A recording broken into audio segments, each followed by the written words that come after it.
Assalamualaikum warahmatullahi wabarakatuh. Kepada yang terhormat Bapak Ibu penguji uji kinerja UKM PPG Batch 4 tahun 2025. Perkenalkan, nama saya Denny Rusman SPD dengan NIM 250109115628. Merupakan mahasiswa PPG dalam jabatan Batch 4 LPTK UIN Maulana Malik Ibrahim Malang.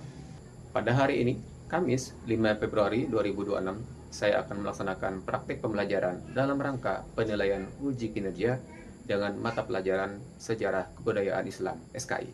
Materi pokok Wali Songo dalam dakwah Islam di Indonesia, kelas 3D MTS Darun Najah. Selamat menyaksikan. Wassalamualaikum warahmatullahi wabarakatuh.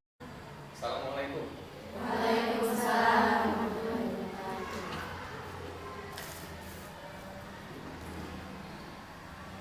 Baik, bismillahirrahmanirrahim. Assalamualaikum warahmatullahi wabarakatuh. Waalaikumsalam warahmatullahi wabarakatuh. Apa kabar semuanya? Alhamdulillah. Kaifa halukum? Alhamdulillah, inna nabi khair wa Ustaz. Alhamdulillah, karena bi khair wal afiyah. Sebelum kita mulai, kita rapikan dulu posisinya, pakaiannya mungkin ada yang kurang rapi. Dicek barisan kursinya, meja-mejanya ada sampah apa tidak, silahkan diperiksa ya. Oke, kalau sudah, baik, hari ini hari Kamis, ada yang puasa apa tidak? Tidak. Puasa ya. Sudah sarapan semuanya? Alhamdulillah sudah sarapan. Baik, sebelum kita mulai, silahkan ketua kelas untuk pimpin doa terlebih dahulu. Bismillahirrahmanirrahim. Raditu billahi rabba wa bil islami dina wa bi Muhammadin nabiyya wa rasula. Rabbi zidni ilman warzuqni fahman. Amin. Oke. Sebelum kita lanjutkan, Ustadz akan menampilkan terlebih dahulu sebuah lagu ya. Nanti kalian dengarkan, kemudian kalian tebak ini lagunya siapa. Kita dengarkan.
Ada yang pernah dengar lagu barusan?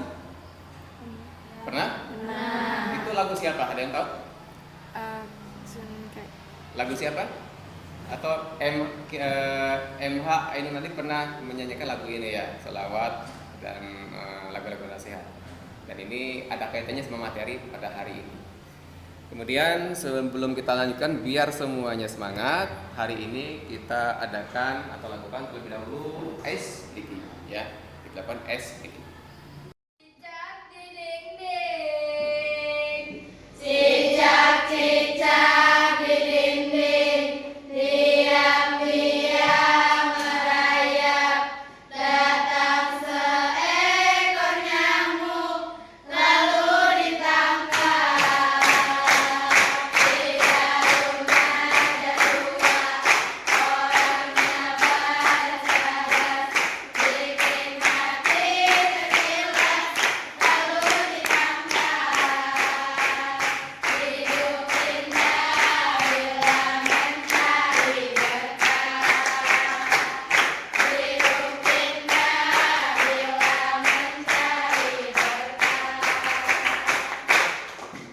Oke.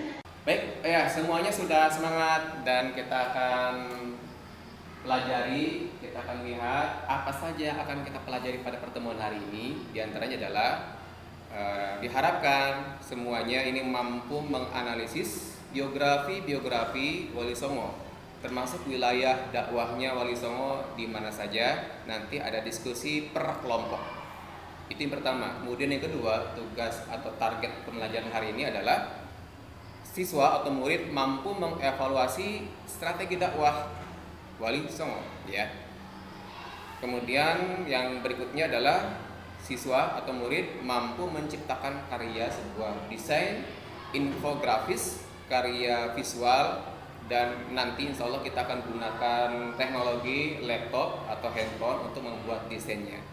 Boleh pakai Canva, boleh pakai editor yang lain. Nanti setiap orang satu persatu akan ditugaskan membuat desain infografis. Jadi itu adalah tujuan pembelajaran pada hari ini. Sebelum kita lanjutkan, supaya kita terbangun kembali semangat motivasi nasionalismenya, kita akan menyanyikan lagu Indonesia Raya. Hiduplah Indonesia Raya. Indonesia tanah airku, tanah tumpah darahku. Di sanalah aku berdiri.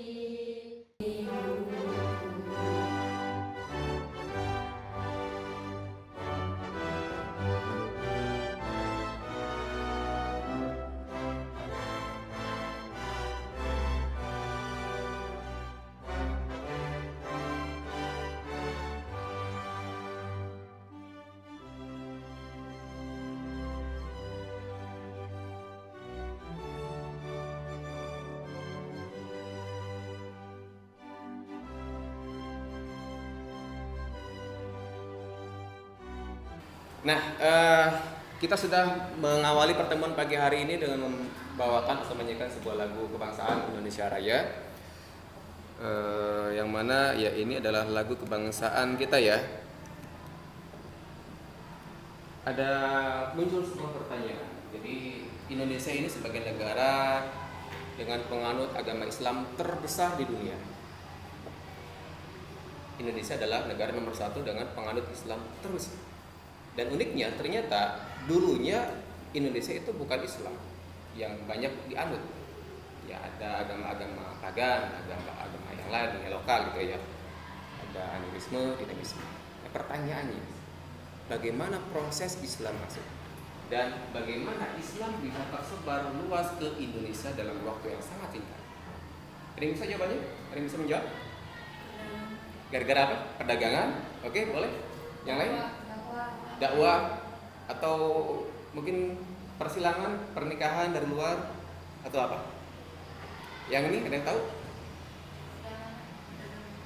Perdagangan. Yang lain? Dakwah siapa? Pernah dengar kata Wali Songo? Nah, Wali Songo adalah salah satu yang sangat berjasa. Tapi selain Wali Songo, memang ada 4 teori yang menyebutkan proses Islam masuk ke Nusantara, di antaranya teori Cina. Jadi dari jalur sutra laut ini para pedagang Tionghoa masuk, dan di Tionghoa sudah banyak penganut Islam. Mereka menyebarkan Islam sambil berdagang. Teori kedua dari teori Gujarat. Jadi Islam datang dari Gujarat, dari India. Juga sama, ini sama-sama pedagang juga ya. Ada lagi teori Persia. Jadi ini adalah sebuah karena pengaruh budaya yang dari Persia datang ke sini sehingga Islam juga. Dan terakhir dari teori Mekah. Ini dari abad ke-7 sudah masuk Islam ke Indonesia, dan teori ini Islam datang dari pedagang-pedagang Arab. Dan yang paling berjasa diantaranya adalah Wali Songo. Sebelum kita bahas siapa itu Wali Songo, maka silahkan siapkan alat tulisnya. Kita tonton videonya, kita belajar dari sebuah video strategi dakwah Wali Songo. Silahkan disimak.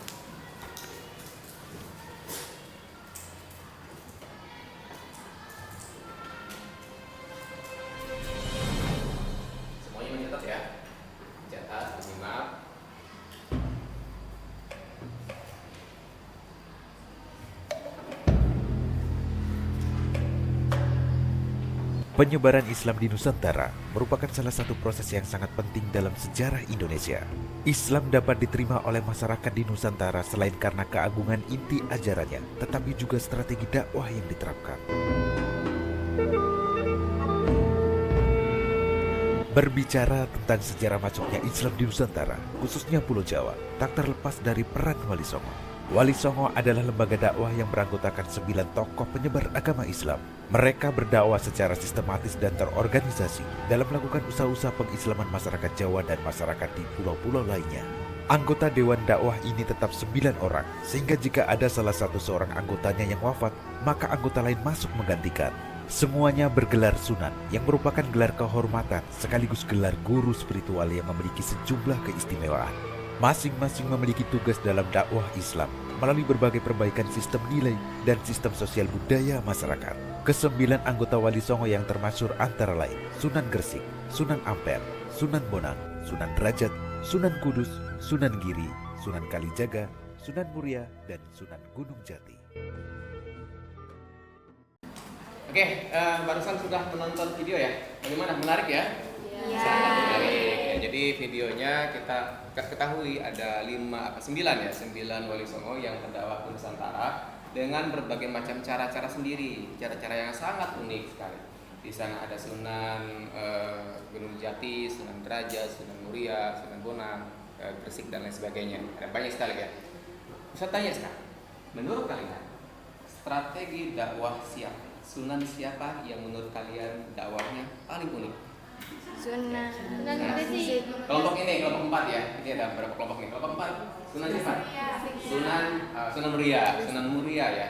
Yang ini Sunan apa? Sunan Gunung Jati. Oh, beda-beda ya. Berarti ada alasan-alasan tersendiri nih. Kelompok 2 apa nih? Sunan Gresik. Sunan Gresik. Kalau ini kelompok 1? Sunan Kalijaga. Sunan Kalijaga. Nah, beda-beda. Ya, boleh aja silakan, mungkin nanti ada teman-temannya. Bisa tanya yang kelompok 1, kenapa Sunan Kalijaga dianggap paling unik? Ada yang jawab? Satu orang? Karena materi dakwahnya yang begitu unik dan menggunakan lagu lirik. Oh iya, karena dakwahnya unik. Salah satunya adalah menggunakan lagu lirik. Jadi lagu tadi dibuat oleh Sunan Kalijaga. Baik, bagus ya.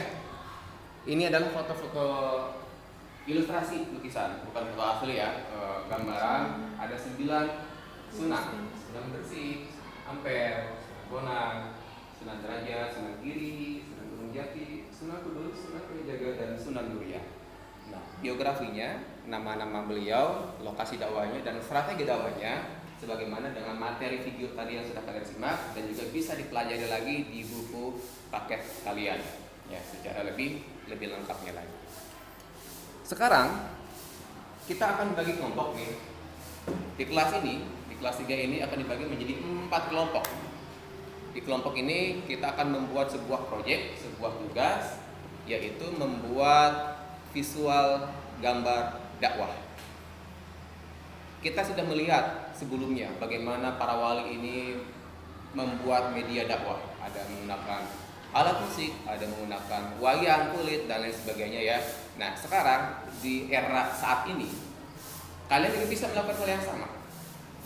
Dengan kemampuan yang kalian miliki, membuat video bisa, membuat gambar juga bisa, desain grafis, dan itu bisa kalian publikasikan, sebarkan di internet, dan itu menjadi nilai dakwah juga. Dan ini yang akan kita lakukan ya. Masing-masing akan dibagi menjadi 4 kelompok. Ini kelompok 1, kelompok 2, kelompok 3, kelompok 4. Masing-masing harus punya ketua kelompoknya ya. Dan ini ada LKPD-nya. Saya bagikan. Ini kelompok ini mana ketua kelasnya? Ketua kelompoknya ada? Yang mana? Boleh? Silakan dipegang dulu. Yang ini ketua kelompoknya mana? Kelompok 2. Ketua kelompoknya mana? Silakan. Kelompok ini mana? Yang belakang. Silakan. Ini boleh diisi ya, boleh dikerjain ya. Yang ini siapa? Ya, silakan. Apa saja arahannya yang bisa kalian lakukan? Pertama, kalian tentukan satu tokoh masing-masing kelompok ya. Wali Songo yang akan kalian bedah, yang akan kalian buat visualnya. Boleh dari yang tadi diucapkan setiap kelompok yang tadi itu, atau mau ganti juga silahkan ya. Tentukan dari sekarang. Kemudian yang kedua, kalian tentukan juga mau pakai aplikasi apa, mau pakai media apa. Sekarang kan banyak, ada CapCut kalau mau video, ada Canva kalau mau desain grafis, atau mau pakai yang lain silahkan juga ya, Corel, mau Illustrator juga boleh. Yang ketiga, sepakati waktunya. Nah sekarang kita akan sepakati kira-kira membuat desain grafis pertemuan kali ini kira-kira berapa menit? 10 menit cukup? 20? 25 menit ya? 25 menit lah, kita kasih waktu 25 menit atau 20 menit lah durasi pengerjaannya. Kemudian berikutnya adalah setiap ketua kelompok silahkan tentukan tugas-tugasnya, anggota-anggotanya. Di sana ada nama-namanya ya. Coba usah pinjam dulu satu.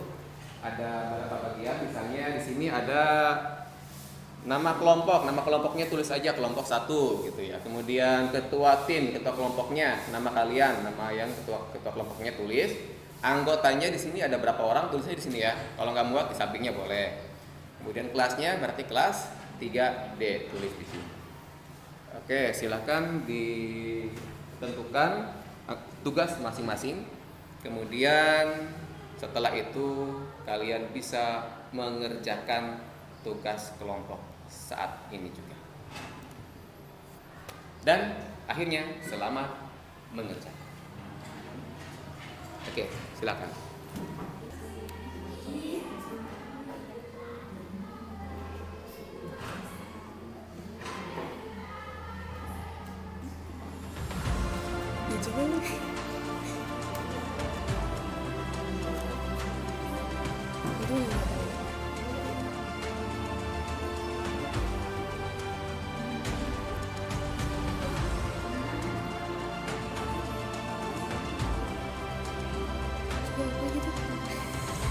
Cari elemen.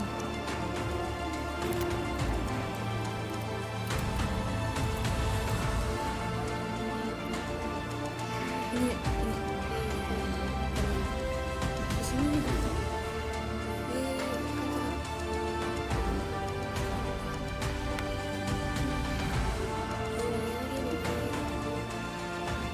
Apa ini ya?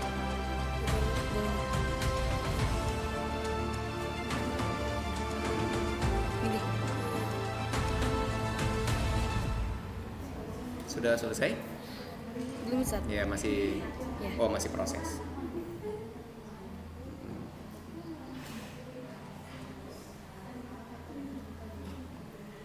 Nanti di sini dikasih nama kelompok ya. Oh, ya. Kelompok 1.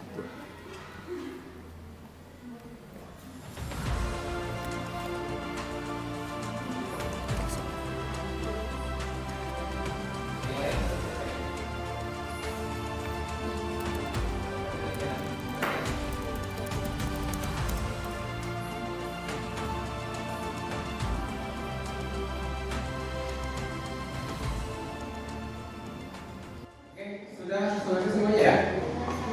Ya?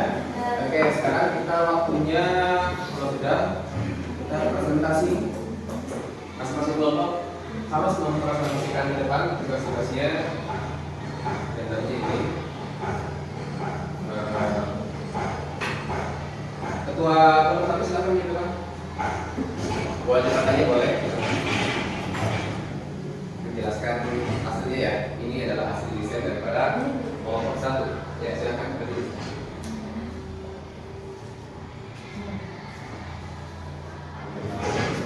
Assalamualaikum warahmatullahi wabarakatuh. Waalaikumsalam warahmatullahi wabarakatuh. Saya Naya Zara, asal Bekasi. Saya ingin mempresentasikan karya saya dari kelompok 1.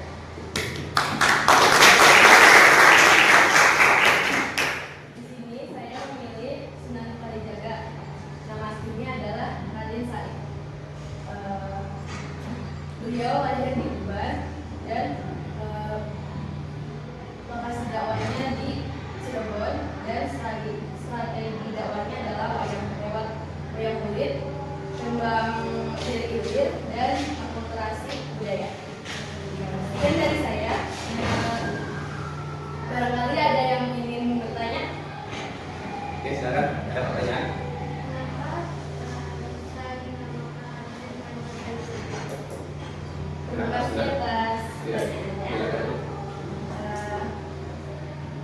bisa. Kenapa disebut Sunan Kalijaga ya? Kenapa bisa disebut Sunan Kalijaga? Asal usul namanya. Mungkin ada penjelasan silakan.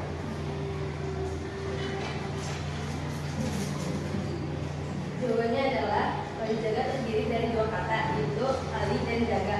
Artinya adalah orang yang menjaga di kali. Secara filosofi adalah orang yang menjaga diri di tengah arus kehidupan. Sekian dari saya.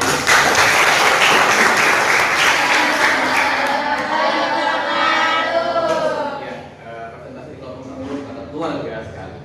Dan silakan menambahkan, sekaligus juga mungkin menuliskan ya tentang istilah daripada Sunan, nama Kalijaga. Memang nama ini populer dari sumber mungkin kali itu pernah nonton filmnya ya. Kalijaga ini berarti menjaga kali, menjaga sungai. Jadi ketika itu Sunan atau Raden Said ini disuruh menunggu tongkat, ya. Oleh siapa? Gurunya. Siapa gurunya? Sunan Bonang ya. Jadi waktu itu menunggu tongkat ditaruh di depannya, ditungguin, tinggalin. Ternyata konon Sunan gurunya ini lupa dan beliau ini tetap bertapa di sana. Bertapa sampai lama gitu ya, bertahun-tahun. Idealnya begitu, sampai hutan, menyemburan, sampai rumput tumbuh dan seterusnya. Nah, sebenarnya dari sumber tersebut yang namanya Kalijaga ini, itu sumbernya adalah dari buku kitab Babat Tanah Jawa. Babat Tanah Jawa ini menurut pakar sejarah Salim Villa yang memang menggeluti hal ini, beliau mengatakan bahwa sejarah atau tulisan di Babat Tanah Jawa itu sebagian besar itu menggunakan kalimat biasa, kalimat istilah. Jadi memang tidak benar-benar menunggu tongkat di sungai, tidak. Tapi di sana adalah sebuah challenge untuk menjaga diri, menjaga amalan-amalan, menjaga amanah, sampai bagaimana supaya amanahnya tetap bisa terjaga dan berdiri tegak istiqomah. Ya, itu kira-kira ya pesan daripada Sunan. Baik, terima kasih. Kelompok berikutnya, silakan. Nah, waktunya kita evaluasi. Ya, kita belajar, kita melakukan kuis hari ini ya. Kita cek kira-kira kalian sudah berapa persen nih menyerapi materi pada pertemuan hari ini. Nah, sebelum kita kuis, kumpulkan dulu tugas-tugasnya dan pakai list. Kelompok 1, kelompok 2, kelompok 3, kelompok 4. Nah, kuis ini bentuknya adalah pilihan ganda. Setiap kelompok silakan menjawab. Ya, maju ke depan. Boleh ketuanya juga boleh perwakilan. Kelompok gantian, kelompok 4 dulu. Ya, langsung silakan kelompok 4 maju ke depan. Maju ke depan, kemudian berdiri di laptop yang sini, lalu kalian bisa scrolling jawabannya. Bebas kalau salah ya.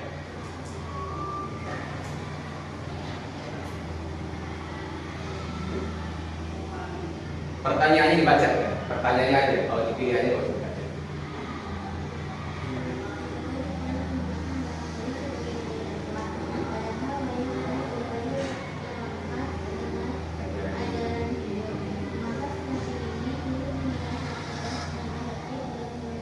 Nah, oke, kira-kira jawabnya. Saya pilih ya, apakah A, atau B, atau C, atau D. Oke, benar.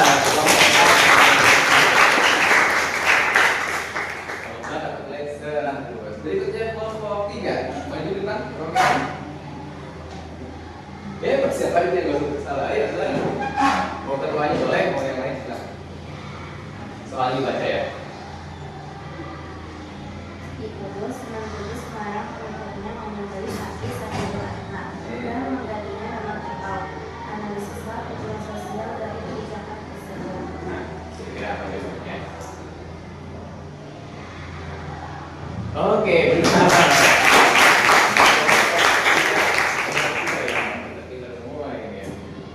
Berikutnya kelompok 2, silakan maju ke depan.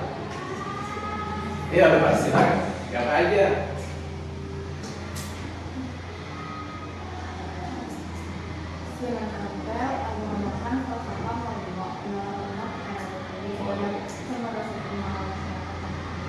Dia berkaitan dengan tugas masuk ini yaitu berbagai perjalanan untuk diberani menggunakan prinsip Molino. Yang mana pilihan jawabannya?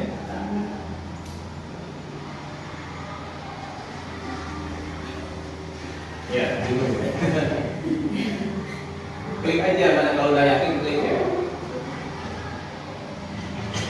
Jawabannya salah.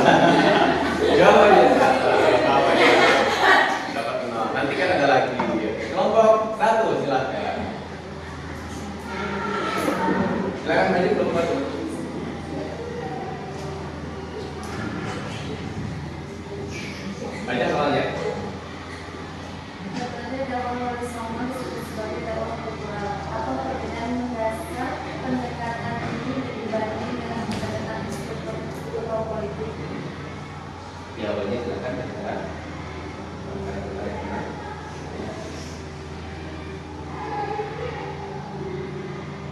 Nah,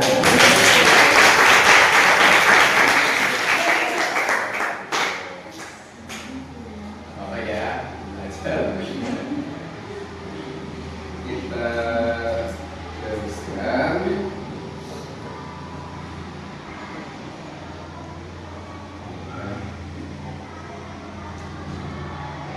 Baik, akhirnya kita masuk ke tujuh waktu pertemuan ini. Tidak terasa ya, sudah habis waktunya.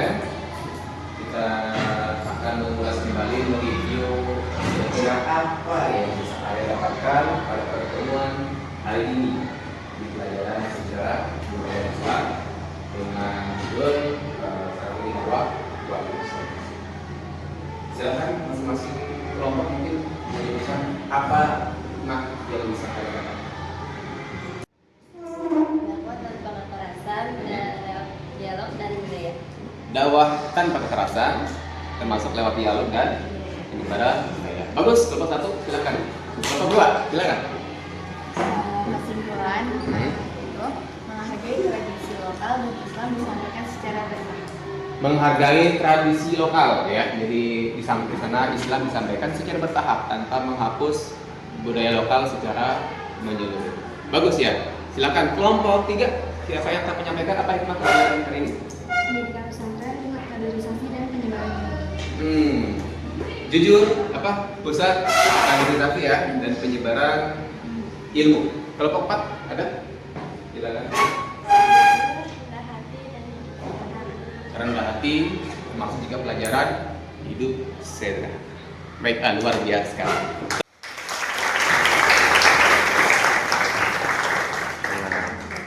Nah, karena pertemuannya sudah habis, saya kasih tugas nih ya masing-masing. Tugas pertemuan hari ini adalah kalian menyelesaikan sebuah visual yang saya kerjakan, infografisnya yang masukkan kalau ilustrasi ilustrator atau Corel silakan diselesaikan di rumah ya, diselesaikan di rumah. Setelah itu kalian posting di media sosial masing-masing, boleh Instagram, boleh Facebook atau yang lainnya ya. Nanti Ustaz akan periksa hasilnya dan akan diberikan nilai. Baik, barangkali itu saja pertemuan kita hari ini.